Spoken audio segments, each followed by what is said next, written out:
Hey there, Cybercrime Junkies. Got a question that keeps you up at night, or ever wish you could hear from a specific guest, or have a true cybercrime story you want us to investigate? You can now text our studio directly at 904-867-4466. Don't be a stranger.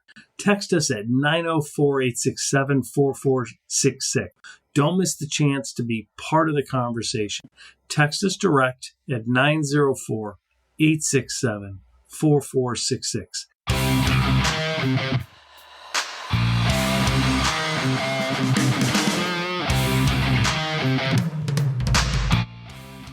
There is a reason we stop scrolling.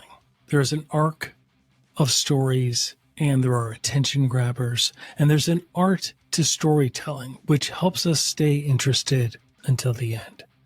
The power of storytelling in cybersecurity has helped transform security awareness. We're humbled and proud to be part of that movement. So join us in this episode. This is the story of Ron Eddings, a cybersecurity expert and a fellow storyteller.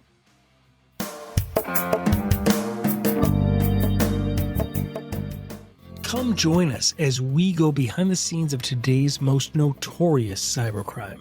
Every time we get online, we enter their world. So we provide true storytelling to raise awareness, interviewing global leaders making an impact and improving our world. Translating cybersecurity into everyday language that's practical and easy to understand. We appreciate you making this an award-winning podcast by downloading our episodes on Apple and Spotify and subscribing to our YouTube channel. This is Cybercrime Junkies, and now the show.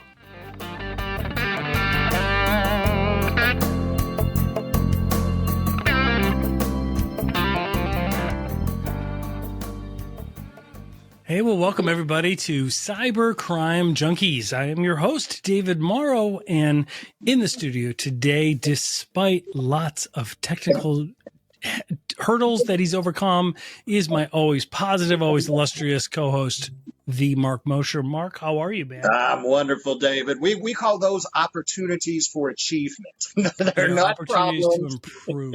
Yes. That's exactly right.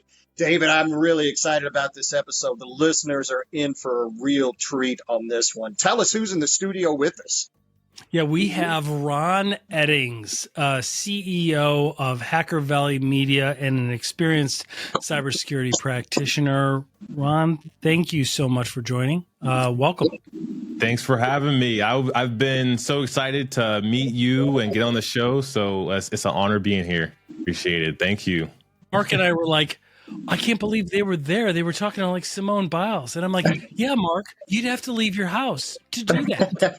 I'm like, why don't we get there and go talk to people? It's funny because we met because I saw your live stream on LinkedIn and I was like, wow, I'm impressed with you all were doing something different. Like it didn't feel like you just use Riverside or StreamYard or Restream. You put the sweat equity and the love and the attention to detail, and I think that always stands out. Oh well, thank you. That's really nice. That's like my mic drop. That's my mic drop moment right there. I can just leave the episode. Yeah, I'm gonna have to clip Ron that say and that use on air. that. Come on. Yeah, I'm gonna have to clip that and use that as an ego boost later. But yeah, I mean, we really like what we do. This is really fun. I mean, we learn so much from people like you. Let's start with your origination story. I love to hear how you first got into cybersecurity. I mean, when people think of the field, they think of hackers or they think of big industry and cloud data centers and all this stuff. And it's nothing like that, right? I've been experiencing it for years, and it's a great culture. There's so many different initiatives and really good people with bigger messaging above just their own self-interest. So tell me what first got you into it. I'm a son of cybersecurity. It's been the only thing that I know. And I say that I'm a son because I got into cybersecurity through kind of a chance encounter. I've always, liked the idea of hacking, and I've been hacked on AOL Instant Messenger. I'm sure a lot of people, remember that tool. You could send files, and I got hacked one time, and that's what kind of opened the idea in my mind to being able to break into computers. But my real intro into cyber was when I was working at a public access channel. When I was 16, I was a cameraman. I would go to like sports games, like high school games. I'd go to nursing homes, and we would record people and play it on the local access channel. And on Sundays, we would allow people to come in and record whatever they want free of charge. And we would edit it up, share the files with them, but also air their content on the local access channel. I was reading a book on computer networking, and there was this gentleman that walks in and he says that he's going to do a bit on cybersecurity. I didn't know what cybersecurity. Yeah. Now, how far back was this? I'm sorry to interrupt you, but how far back was this? This was when I was 16. I was an intern, more or less. I had kind of treated as a full-time person, but I was doing this part of my work study program. I had a chance encounter to meet the county executive, which is kind of like the mayor for my city, and he got me this job at this public access channel. That's phenomenal. So, and back then, people were not putting cybersecurity on video content. No, right? So this was new. This was new. And what came of that? What was your impression? Yeah, so I was sitting down reading a computer networking book while my senior team members were like setting up the cameras and all that. I was reading the book on CCNA, and then this gentleman walks up. His name is Marcus Carey. He says, "Oh, you want to be a computer networker?" And I told him straight up, I'm 16 at the time. No, I'm a hacker. Right, exactly. And with I'm a so hacker. much I want to be conviction, one of the cool guys. so confident, so naive as well. And Marcus thought it was absolutely hilarious. You got this 16-year-old kid that really thinks he's a hacker. He's on the right track. He's reading a CCNA book. Right. So he offers mentorship. He's like, hey, we should definitely stay in touch. He told me all the things to do. I'm really good at taking instructions. Like, you tell me what to do. You tell me to get a certification. I can hit the books. So I did all of the things that he recommended. And I was fortunate enough to get my first professional job full time at Booz Allen Hamilton when I was 19. So just a year after graduating high school. That's a nice start. So you were, of all the places, you started off at Booz. You started at the top. You set the bar pretty high for yourself there, Ron. Not only that, but my first job, I was working at, I was a contractor for the NSA, and my job was essentially to be an APT. So like, not only did I have like the perfect company that, I wasn't a government employee, they were paying me bigger bucks, and I was, breaking into systems professionally. It did not get much better at that point. No, like, I was like, I love this. Influx. How did you, people hear that story, and what the messaging that I'll get from them is, but how'd you get that? Like, did you just apply back in the day? Did you have certifications or college degree ahead of time? Like, what can you tell us? Like, how did you first just get into that opportunity?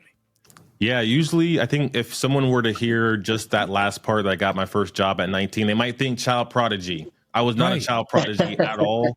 I was just someone that was good at following instructions. So Marcus told me, he gave me some really good advice. He said, go to job fairs. So every time that I saw a job fair at high school, and also, I was 19, so I didn't go to the Ford University. I went to community college. So whenever I would go to the community college, they would always have things on the bulletin board. Yep. And that's how I kind of learned about opportunities. But I got that job at Booz Allen Hamilton because my one of my professors was a Booz Allen employee, and he would always show really cool things in the book. Like he was really focused on the hacker parts of the book, like the offensive ops. But the book had errors. Like, the book was written 3 years before, the course I took was taken, and technology already moves fast. Back then, it was still pretty fast, so that the commands in the book were outdated. So I would always raise my hand, like, "Hey, Mr. Price, this command doesn't work, and here's why." So he thought I was nuts. He was like, "Who is this kid that's like calling my instruction incorrect?" And he told me he worked at Booz Allen. I'm good at following instruction. You tell me where you work, that means to Google it. So I Googled it. I saw what Booz Allen does, and I point blank asked him, hey, how do I get a job at Booz Allen? And he said, oh, you want a job? You don't want to like stay in school? I said, no, I'm only in school to get the job.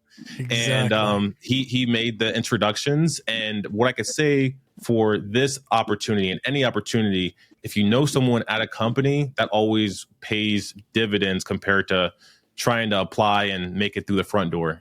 Well, and you have to demonstrate to that person that you're thirsty, you're hungry, you're following instructions, right? And you did just that, right? It probably helped that I was 19 at the time too. People really get inspired by the youth. I love to bring on young people. I'm actually about to bring on my nephew for an internship. Young people just kind of bring life to an organization. I think that Marcus Carey and this gentleman, Chad Price, they both recognize that. So they saw that I was hungry, but I didn't have the structure that I have now. I didn't have the mindset. So they were also taking a risk, but investing in the youth, which is very powerful. Absolutely. Well, I think that's a common denominator with a lot of these people that we talk to that have done well in this field is when they look to others to mentor or to bring into the field, it's always, do they have the drive? It's not so much, do they have the certs? Do they have this cert or that cert? But do they have the drive to really do it? And the ones that make it and are really successful are the ones that can say yes to that question. Mm-hmm. Yeah, absolutely. And, another thing that you pointed out, Ron, that is listeners will recognize, we recently interviewed Chris Voss, the author of Never Split the Difference. Yes. I'm a huge fan. I was trying not to be a fanboy during the interview. I was like, oh my God, can I get your autograph? Could you sign my book? But I'll tell you one thing that he talked about things I couldn't find him, like he had not talked about before. He was talking about, people when they seek out mentors, they don't follow their advice. It's like they have that confirmation bias. They're like, I think I know what I want to do. I'm going to go ask my mentor if he'll kind of agree. And then I'm just going to go do what I was thinking of doing. He's like, the ones that excel, the ones that move up in organizations are the ones that take instruction, right? From people that have already been where you want to go. And he said he came up with a couple different examples working at the Kansas City Police Department and then the FBI, and how they hadn't taken the advice of the mentors.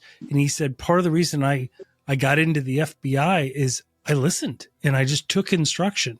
And that's where he founded that the entire Never Split the Difference model was actually when they told him, they rejected him from the FBI and they said, you need to go volunteer on a suicide hotline for a while. And you will learn some things that we can't train you on first. And he went and he did it and he came back and they're like, we can't believe you're back. We can't believe you actually did that.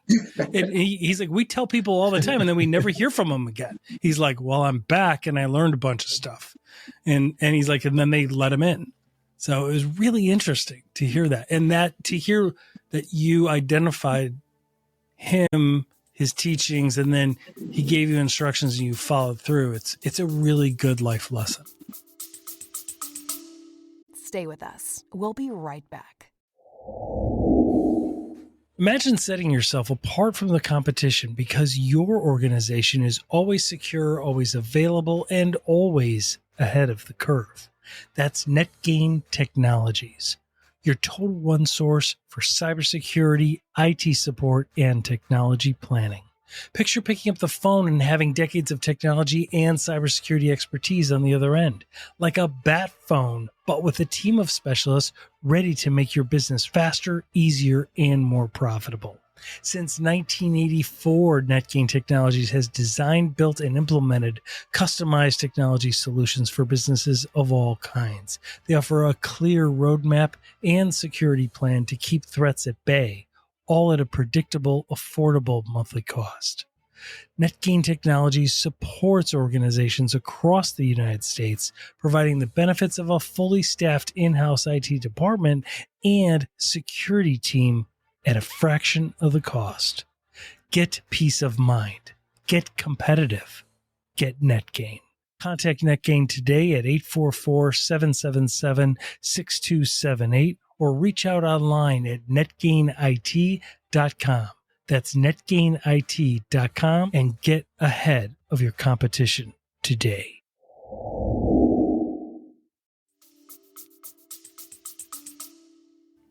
To get instruction is a gift. It's feedback essentially. And I had one more very similar encounter around the same time. I was probably like 20 years old at the time. Still working at Booz Allen Hamilton. I see these two sharp looking guys in the back of the room. They got full 3-piece suits on, these, you don't have to Abe call us Lincoln, out like hats. that, man. You don't have to tell. Like, we know we met back in the day, but you don't have to. No, I'm just teasing. Sorry. Yeah, so I saw these two guys in the back of the room, and I went up to them. I said, these guys are clearly someone I should know. And I think that's kind of a North Star is people that are, have ideas, that are great leaders or great coaches. They're going to be inspiring all around. So if you're gravitated towards someone, just take that step. So I go up to these two guys and I say, hey, who are you? And they tell me their names. One is Marco Figueroa. The second one is Kevin Figueroa. Oh and they say, here's this card. It says unallocated space on it. And I'm like, who are these guys? It's a card. And then I type it into Google. That's what I always do. I go to Google, I type it in. It's a hacker space. So I go to the hacker space later that night, and the gentleman, Marco, he tells me to buy a book. It's on C++. I go and buy the book at the bookstore, come in the very next day with the book. He says, oh, you got the book. Wow. I didn't really think you were going to get it. Let me buy it off you. And I was like, what? Okay, here's the book, and he buys it off of me. And it was kind of a test, but he did want the book. The very next day, I show up again at the hacking space with the same book. I re-buy it. I think those little things really show people like how important something is to you. When someone sees that something's important to you, everyone around you conspires to help you get it. Absolutely. Yeah. Well, and people want to be mentors. People want to help because they realize, I think we all have a sense of our own regret, right? And we're like, I wish I would have known now what I know then. I wouldn't have taken the long way. I could have taken the short way. If I could only tell somebody when I see them going that way, I could be like, don't go that way, go this way. It's so much, there's so much help in not looking at older people as boomers or as Gen X and actually like asking for some help, right? Like we really want to help. We actually, we came up in the Y2K days. Like we might know something. So it's really fun to mentor. We always enjoy it. So from there, your career was stellar, man. Like you wound up at Palo Alto. You were at Intel. We recently had Steve Oren. The federal CTO. He's brilliant. Like some of the people that Intel has. How had your role kind of transformed over the years? Did you get yourself additional certifications? Did you find a certain path that was more appealing to you? Yeah, so when I got into the game, I was 19, like I mentioned. Marcus told me to get certifications. It was a very important time in history because this was like 2009, 2010. And CompTIA was on the tail end of having certs that never expire. Yep. So I had like 6 months to get, I got Network Plus, Security Plus, CEH, Convergence Plus. I had my CCNA, but that's always had like an expiration date. So I got all those certs in like a 6-month period. And I was very fortunate because when I got the job at Booz Allen Hamilton, I mentioned I was working at the NSA. To work at the NSA, you have to get a clearance. So for 3 months, I was able just to sit there and wait. They called it the beach. Like you would join the company and go sit at the beach. So instead of just going and having water cooler talk, I would just go to my desk, read a book on CCNA, on networking or security, and then take those certs. So I got the certs. Then I didn't look back. I said, I'm not taking any more certs after this point. I got enough. These don't expire. Even if they did, I still wouldn't retake them. So I need experience. Right. So I was doing the offensive ops things for about 3.5 years. And I realized at some point, I'm using all these government tools. I'm essentially a professional script kiddie. Government has great tools. It takes a lot of the load off of, what I would have to do as an offensive operator.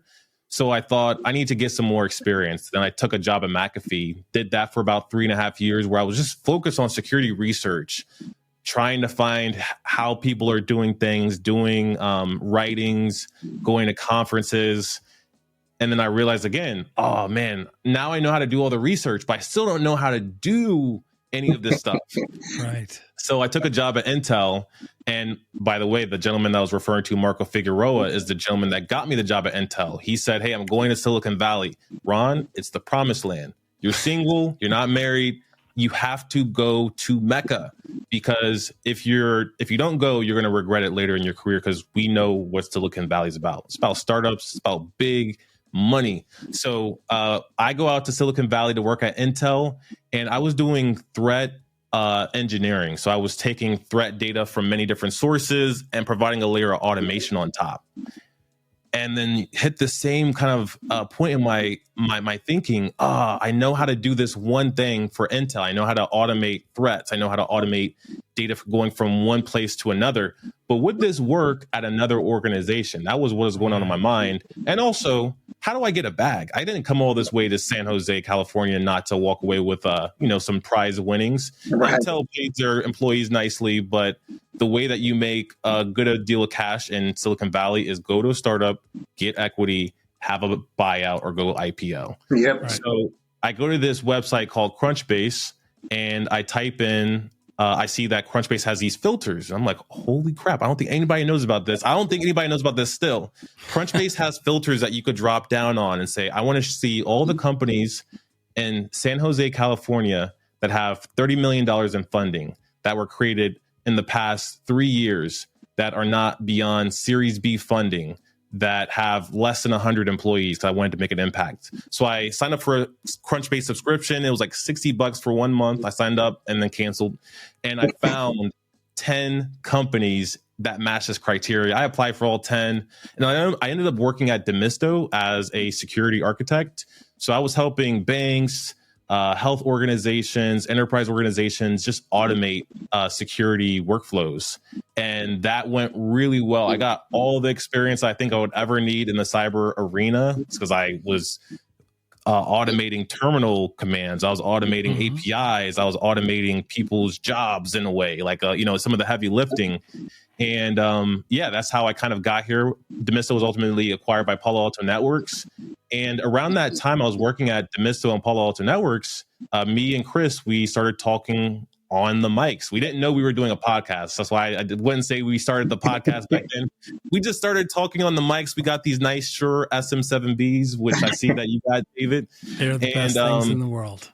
Everything lined up perfectly. I'm good at following instructions. I'm following my personal legend now. That's my instruction that I'm following. And all of these chance encounters and circumstances led to me having enough runway to invest in myself to start Hacker Valley full time, and let go of being the hands-on practitioner that I used to be. That's phenomenal. What's the mission for Hacker Valley? Like, what is what are you guys trying to do? Because whatever it is, you guys are doing it really well. Really well. I just want to know. But like, what's the inner driver? What's the root cause there? Yeah, for sure. So, I have a hard time with having a mission and vision for my personal self, because, like I said, I like to follow the chance encounters, because you can't plan that type of thing. So I could give my personal mission and then also Hacker Valley's mission. Personally, my mission is to acquire rare and valuable skills so I can acquire and, afford financial and personal freedom. I think rare and valuable skills are typically the pathway, because they can provide meaning for your life, and they can also provide income for your family to support themselves independent, free of other people. Yeah. So that's my personal. And then our mission at Hacker Valley is to help unleash the creative potential of cybersecurity professionals and brands so that cybersecurity has a voice. That's what it boils down to. That's fantastic. And it's a great segue into what I wanted to talk about. And that's storytelling, the art of storytelling, and the reason why it matters. So what's your view of storytelling? You guys do a lot of storytelling. You guys are very good at it. Yeah. Why is it so important in the cybersecurity field? It's important because when you speak about things like breaches, you have to tell the story. Like, that's the only way to communicate something serious, is by describing all the details. And what's cool about storytelling is the story is a problem. The solution to that problem is the characters. It's typically the protagonists, especially, but the characters are the solution to the problem. And that's exactly how it works in cybersecurity. The story of what happened: we were breached 5:55 p.m. on Thursday, June 6th. That's kind of the story. How are we going to fix it? It's all of the people, and our technology, but really the people behind it. So I feel like with what we do in cybersecurity, it's just so ripe for telling great stories. Oh, absolutely. Yeah. And you have the cyber crime element, which has the way that it's been developed and organized and productized. There's a lot of analogies to organized crime and mafia, and those have always made for great movies and great stories. And when you dig into the details, a lot of people hear about a breach at a company and they're like, oh, they were probably just terrible at it, or they were negligent or whatever. And you find, oh no, they were doing a lot of good things right, but something just fell short. Like they have to be right, every single time to thwart these threats. And the threat actors only have to be right once to get in and to do damage. Now, there are a lot of organizations that clearly just haven't evolved, right? But in today's day and age, it's definitely it's a high risk a strategy to not take cybersecurity at the board level, at the senior management, owner, CEO level. And what do you? Storytelling helps. Like, what has your experience been in terms of like a formula for storytelling? Do you find like there's a certain way that resonates more with some people? 1000%. There's a framework that I think anyone can follow. It's called the story circle. And the story circle is created by this gentleman named Dan Harmon.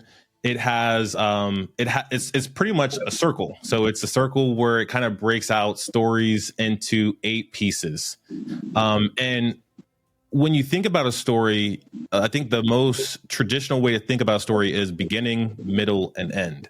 Okay. If you don't have time for something like a story circle, just think of like that. What is the beginning of this? What is the middle? And what is the end?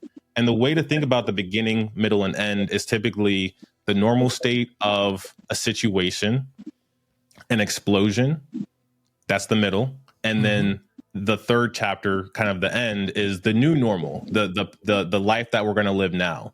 And the story circle is, follows that same framework. All stories do, but it breaks it out into more specific components. So like for the story circle, it starts with you, and that's establishing the protagonist. The protagonist is living in this great life. I'm in my office in Austin, Texas. Ron was sitting on this podcast with David and Mark, and then But Ron wants something, and then this is the need. But Ron wants something. Ron wanted to be the best episode on the Cybercrime Junkies podcast ever. So Ron had to enter in a unfamiliar situation. This is kind of like getting into that explosion. Yeah. Ron wanted something. I have to enter into this new situation. Maybe I have to put myself out there and be vulnerable. That, for some people, that's an explosion, big explosion, putting yourself out there, going on a podcast where, trying to step up your storytelling abilities. And then, going further, and I won't go to all of the chapters of the story circle, but the next pieces are all the things that happen during the explosion. Paying the piper, because we always have to pay a price to acquire something completely new. Yep. Going after and finding it is also often part of the explosion. And then when you get into the new normal, you start to describe how things are different but the same. It's very important that whoever you're telling a story to feels familiar with aspects of each part, the beginning, middle, and end.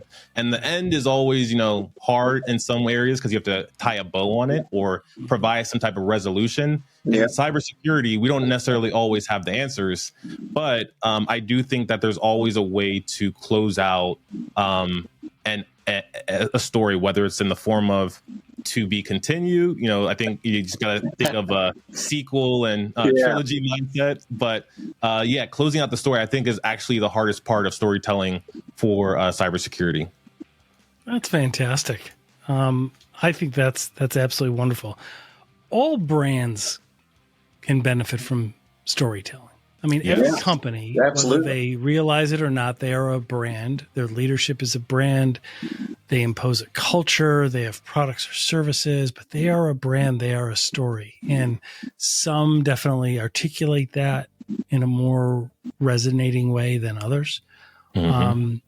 The cybersecurity industry, with what Hacker Valley Media is doing with unleashing the storytelling and the brands and the benefits, have you found that what has historically happened in cybersecurity is people talk in technical jargon and they talk features and benefits, and it doesn't resonate with the actual decision makers that have to fund the, that would clearly would benefit from reduced risks if they had certain solutions, but they don't necessarily understand it. And those in the cybersecurity field aren't as good as ideally they could be in articulating that. Is that your experience?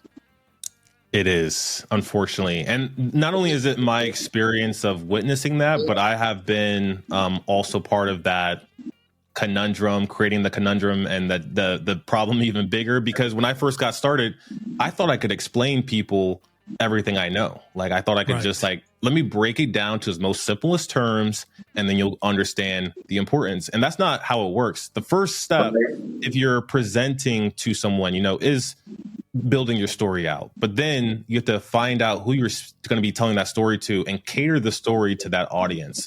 I think a lot of times when we do this storytelling practices in cyber, we're just telling the same story to many different audiences. We're not necessarily catering the story to the audience because they might not know much about technology as a whole. They might actually pride themselves on how little they know about technology. That's an important thing to kind of know before jumping into any type of pitch, whether it be for a project or to ask for more budget or even to talk about a breach. That's a good point. Yeah, and it's a lot more common than we think. Like I've met leaders in hospitals and even banking leaders in financial institutions that almost pride themselves on not being too technical, right? Yeah. And that's a concern because you don't have to understand the technology and how the technology works, but you have to understand the point of it, right?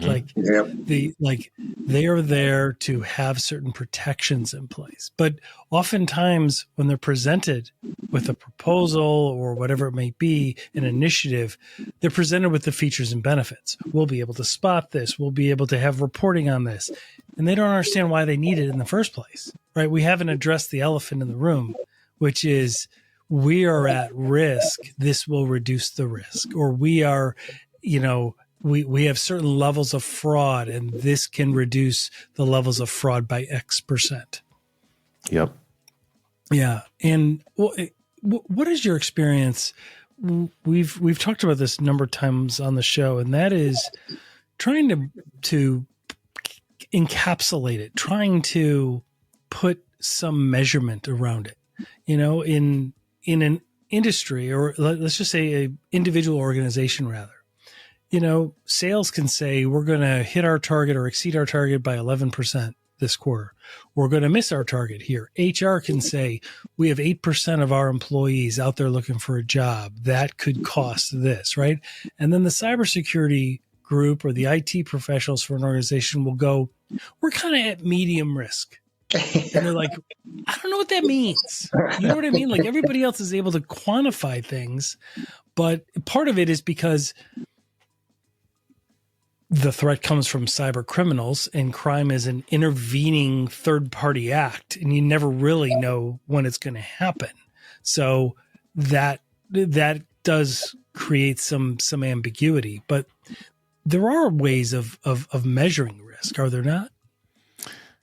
Of course, everything that is perceivable can be measured. It might be difficult to understand how to measure it, but if you can perceive it, your mind and brain are already making measurements and then providing that to your brain so you can make a picture of, all the light that's entering your eyes. So if you can see it, then you could absolutely measure it. I think that when it comes to cyber, though, we are very reactive. And I think one day it's going to change to be a little bit more proactive. But at the end of the day, you can't be proactive to something that has not happened yet. Right. So I think that the measurability of cybersecurity comes from more so all the things that you have in place. If you were to call 911 because you have a fire in your home and then the ambulance shows up, they can't measure themselves on how many fires they respond to, but how quickly did you make it out the door? How quickly were you able to put the fire out? How quickly do they respond, right? And then there's some assumptions in place I think we'd all agree, the faster we can respond, the less damage there's going to be. Right. Same thing in medicine, fire, etc. It's the difference between having your organization be in the news and maybe not being in the news, right? Mm-hmm. So interesting. That's phenomenal. So I wanted to segue a little because I think AI is more than a fad. Mark. I don't think it's going away. Going to be gone by December. Mark said this whole AI thing is going to be gone by December. It's just a short run trend. It'll be out of here. He thought it was going to go the way of like the Betamax for the VHS, and I was like, I think this is more of like a digital component, man. I think it's here to stay. Oh yeah. So what are your views of AI? How are you seeing, in your experience, because you're interviewing people in all these different industries all over the world, you speak with leaders all the time. How are organizations grappling with it? I just want to start high level, and we can dig down a little bit more. In the cybersecurity space, from my perspective, vendors, the people that are building the cybersecurity products, they're very reactive, especially to things like large language models. Yeah.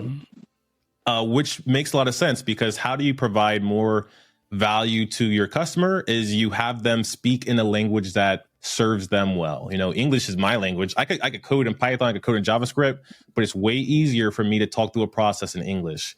And I think that's one of the powers of large language models. They could take that English input and convert that into machine logic for their product, and then give that person the answer that they wanted without clicking through all the UI. So I see that a lot in cybersecurity vendors. I think it's amazing.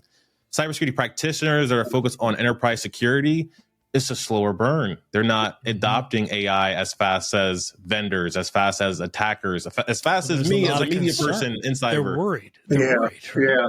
No, that's a good observation. That's very, very spot on. And it comes down to IP. We, as a business owner, I'm sure that you all feel the same way. I didn't realize that how much IP I truly had. Like the fact that I had a specific meeting to talk about our process of working through a problem, that's IP. If I record that meeting, now I've captured that IP and I can reuse it over and over again. And organizations and individuals, they see that providing that information to large language models are doing that already. They're taking that info and figuring out ways to reuse it over and over again. And it's scary to think that someone might monetize off of your own creation or might leak that information out to the world. But I think what's more dangerous in some situations, not all, is not innovating, because not innovating leads to a cascading effect of tech debt, competition, and also retention of your employees. I would agree. Yeah. I mean, the lesson there is, if you're not using AI yet, you need to start at least to start for your own ideating, right? Like when you're coming up with ideas, you need to do a task at home, at work. You need to write a letter. You need to write an email. Like, put it in AI. And we just had an episode with somebody that's Bill Klayman, who's actually at Apollo, and he's building the infrastructure for machine learning and LLMs. And he was explaining, he's like, everybody can go into ChatGPT and go into the settings, and where everybody's default setting says, share your information so that we can make the LLMs better. He's like, uncheck that. He's like, if you do that, 80% of everybody's concern will go away, because then it's not capturing your input, right? And sharing it with the LLM. That's a great idea. I mean, it's not going to solve everything, but it's certainly helpful. It's a start. I heard that. I immediately, while he was talking, went and did it. So very helpful. But it's really good for getting ideas kind of sorted or getting things started. And then you could just take that and then you make it more human, right? And you make it more personal. How has, I think the point that you made was really a big risk that people are seeing. And that is, people are putting, I forgot which company, I thought it might have been Samsung back in the day, like when generative AI first became kind of mainstream, some people were putting in code there to fix the bugs, and it was working, not realizing that that code was out there, right? And so, but I thought that the initial reaction, and it might have been a different organization, but I thought it was Samsung. And then the initial reaction was then just don't use it. And I think you bring up a good point. And it's like, you don't want people not to use it. You want people to leverage it, because while I firmly believe our jobs are not going to be replaced by AI, despite what the media says, despite what Elon says, I think people using AI could be more efficient at their jobs than people that aren't. And that will increase competition for your role. Yeah. I mean, imagine what we used to have to do in cybersecurity to even do something like a port scan. Like, yes. I would have to go and download Linux. I would be on a Windows device. I gotta go download Linux, and I gotta do an apt-get install nmap, and then kind of like go through the CLI. But now I don't actually have to do that at all. I could just pay $20, pay somebody $20, and I didn't have to do any of that. And I could now get information back on any IP address. Right. Like, those types of things are special. And when you are doing more complicated tasks with less effort, it means more money. And, like I mentioned, in the beginning, like my personal mission to acquire rare and valuable skills, doing very manual, repetitive work, I don't think is rare, but it might be valuable. So I try to find the nexus between the things that I have competency to do, but that not many people are doing. Yeah, that's great advice, right? I mean, if you're talking to anybody that you want to mentor, like whatever the field is that your passion is, to focus on developing rare skills is really, really important. Yep. That's great wisdom, Ron. Absolutely. I mean, when you think about it too, I look at it almost like generative AI. I mean, we've all kind of been conditioned back in the day with Google, right? And that is, we do a search, right? The searches are indexed, and then we get a bunch of blue links that are either by blogs or articles or news media, whatever, and then we click on that. Generative AI is essentially, read all of that already and then come up with something new for us. Sometimes it's totally wrong. Sometimes it's very useful. Most of the time it's very useful. And at least for a place to start and to start your ideas, to ideate. But what I look at that and I think of the automobile, and I'm like, well, when the automobile first came out, we lost a lot of horse and carriage buggy mechanics in that evolution. Like, they were out of work, right? But we spurned an industry. We spurned the entire automobile industry and all of the parts suppliers and everything else. Like, it was exponentially more beneficial than the way we used to do it, because all of those people had developed rare and important skills, right? Yep. They knew how to develop, how to design, how to implement, how to support, how to design the tires, all of those things. It's really quite cool. Yeah, and I could share how we're using it at Hacker Valley as well. I would love to hear. Oh, yeah. We're going to steal all those ideas. So let's Start taking if we're notes. not recording yet, let's start writing this recording down. now. So one of the easiest things that I think you can do right now with AI is leverage large language models. They're almost plug and play. Like you don't need to know how to use it. You don't need to build your own or fine tune a model. You don't need to know what they even are. Just play around with it, right? Yeah. So what I was doing for a little bit manually, because that's how all process start is by the manual process, is I had this really cool meeting tool called Fathom. Fathom would jump on all of my meetings and will record them. So I started to take some of the meeting transcripts, because it would also auto generate transcripts. Yep. I would take the meeting transcript, I'll pop it into ChatGPT, and I'd say, summarize this meeting. And then right as I was kind of like about to automate that process, Fathom created an automation in their platform that automatically summarizes the meetings. But I noticed that some of the things in the summarization provided by Fathom were not included. So I went and I checked out how Fathom is doing the summarization. I grabbed the pieces that I liked. I grabbed the pieces that I didn't, that weren't included. And then I made a prompt for it. And I said, all right, I need to, understand what I need to do. But before I even understand what I need to do, what kind of call was this? Was this a sales call? Was this a marketing call? Was this a podcast? These are very different types of, engagements that I interact with. So I need to have some type of bucketing system. So my first prompt in my automation identifies what type of call it is. Is it a sales, marketing, or is it other?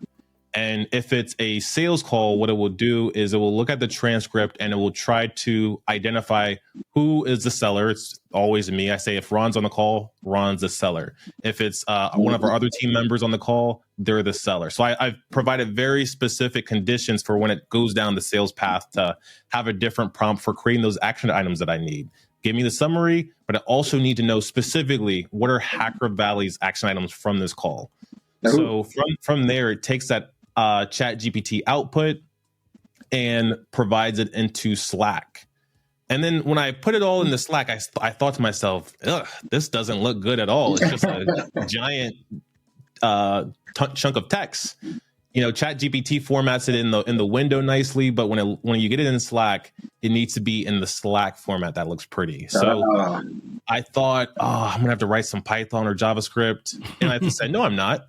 I could ask ChatGPT to write this JavaScript for me and format it to be in the Slack API call format, and then to send it so it looks pretty. So that's exactly what I did for my sales path. If it goes on the sales path, it will use some code that was generated by ChatGPT to automatically get the action items, the notes, and to also put it into our sales Slack channel.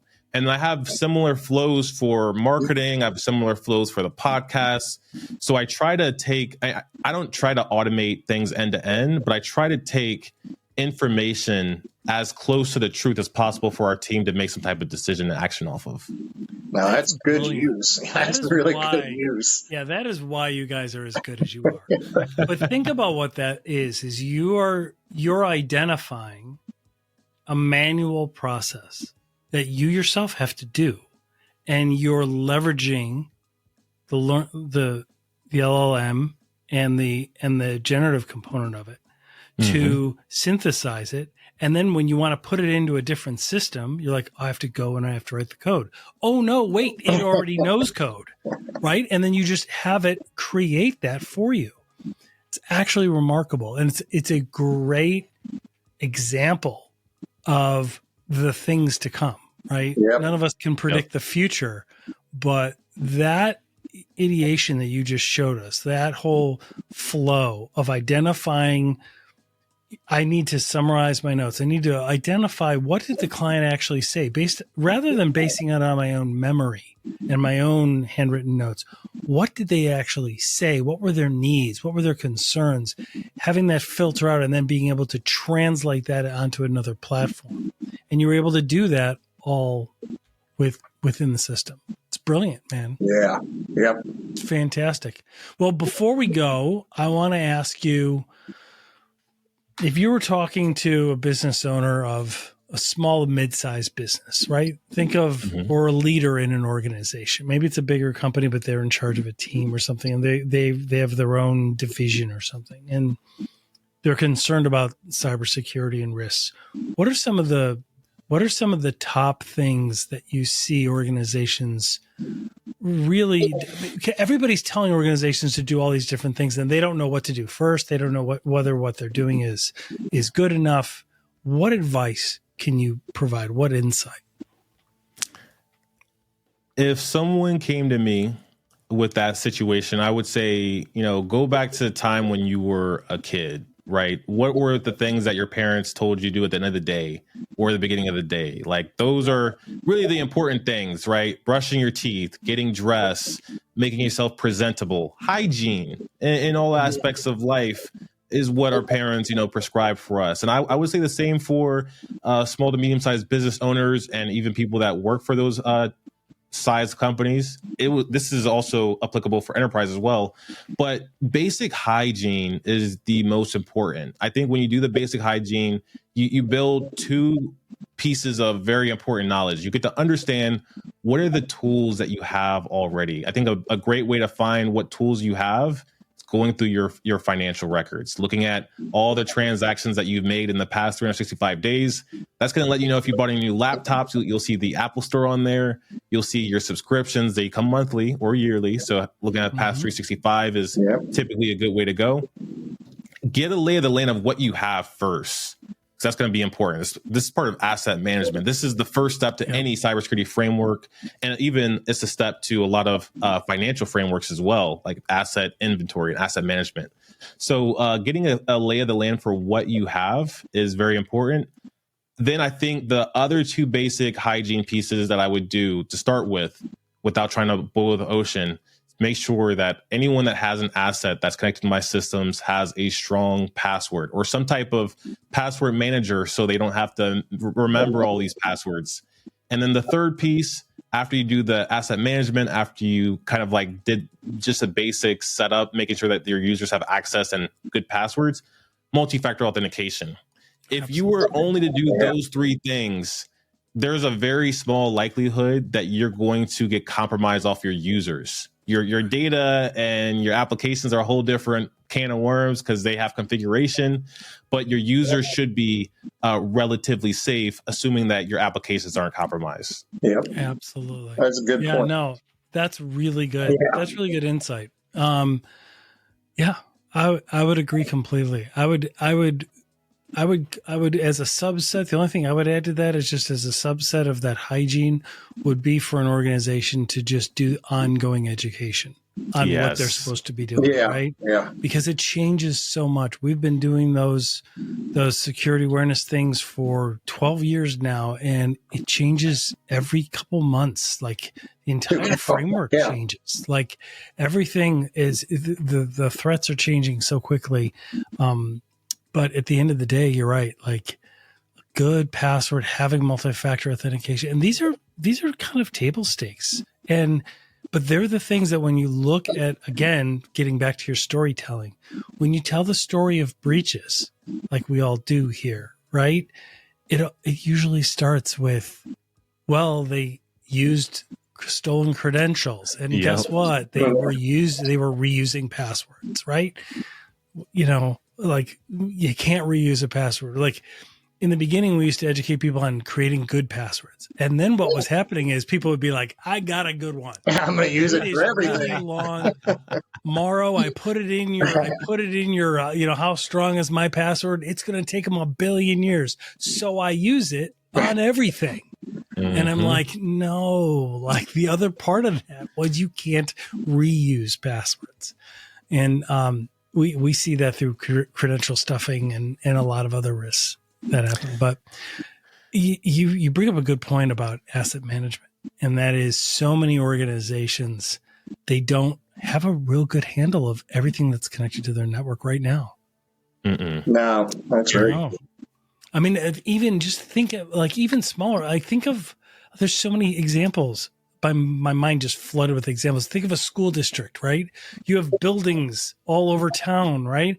And, guess what? Like the elementary school got a grant that's separate from here. They went and bought these devices and they threw them on the network. Somebody else got some tablets and some boards for a classroom. They threw those on the network. The IT guys, the IT team or the company doing it, whatever, they don't even know those things exist. Right. So how can they protect them and know that they're secure if they don't even know that they're on the network? Yep. Exactly. So it's a really good point. Yep. Excellent. Yep. Well, Ron, what is on the horizon for you as we wind down? We thank you so much. Yeah. Great opportunity. Thank you so much for your time today. What's on the network? What's on your horizon? Are you guys speaking somewhere? Do you have anything happening? A bunch. I had two things that I'm very excited for. Number one is to get you, my friend, on the Hacker Valley Studio podcast. We got to do a live stream together. We will love that. Oh, awesome. wow. Yeah. Help fulfill the mission of unlocking the creative potential for everyone out there in cyber. And then number two is Black Hat and DEF CON. And I'm super excited for Hacker Summer Camp. I'm going to be there staying through DEF CON this year. I haven't been to DEF CON in like 4 years. I've only been to Black Hat, past 4 years. Yeah. So I'm excited to get back into DEF CON because there's the, all of the enterprise components at Black Hat, which are so important. I love that. Yeah. But there's nothing like getting close to the source, like getting close to the hack, getting close to the breach. That's what DEF CON's for. DEF CON is like, it is just a trip. Like that's an experience. That's so cool. Well, that's fun. That's great. And your partner, Chris, just came out with a book. Is it a children's book? Yeah, it's a graphic novel. It's designed for young teens, young adults, and it's called Scatty. For anyone that wants to go check it out, it's available. I think everywhere you could get it. It is available everywhere. I ordered mine. I still haven't gotten it in, so I was hoping to have it in and to be able to hold it up to be able to show him, hey man, see, I told you I was going to buy it, and I have it. So, but gotta get your signed copy as well. Right, I know. Right. I'm excited about it, but no, that's great. So we'll throw links to everything you guys are doing in our show notes as well, and definitely we will be in touch, and we will set up a time for us to do like a joint live stream or something. That'd be great. We love that. We love it. Yes, all right, man. Thank you so much, gentlemen. Thanks, Ron. Y'all. Yep. Well, that wraps this up. Thank you for joining us. We hope you enjoyed our episode. The next one is coming right up. We appreciate you making this an award-winning podcast and downloading on Apple and Spotify and subscribing to our YouTube channel. This is Cybercrime Junkies, and we thank you for watching.